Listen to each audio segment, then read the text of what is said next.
হে আমার রব, আপনি আমায় যতটুকু ভালোবাসেন আমি হয়তো কখনোই আপনাকে ততটা ভালোবাসতে পারবো না। তবে যতটুকু ভালোবাসি ততটুকুর বিনিময় না হয় আপনি আমাকে ক্ষমা করে দিন। আমি তো অতি সাধারণ আপনার ভালোবাসার কাছে, আপনার ক্ষমার কাছে, আপনার দয়ার কাছে। আমাকে একটু দয়া করুন।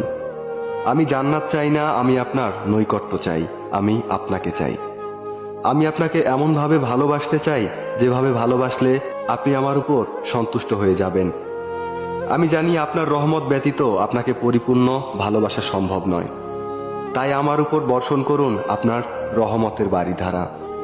আপনিই তো জানেন আমার সবকিছু, আমার সকল গোপন পাপ, পৃথিবীর কেউ না জানা আমার সকল অন্যায়, আমার নিজের নফসের উপর আমার জুলুম, এ সব কিছুই তো আপনার জানা। আমার এমন কোনো গোপনীয়তা নেই যেটা আপনি জানেন না। তাই তো আমি একমাত্র আপনারই প্রার্থনা করি, সেজদায়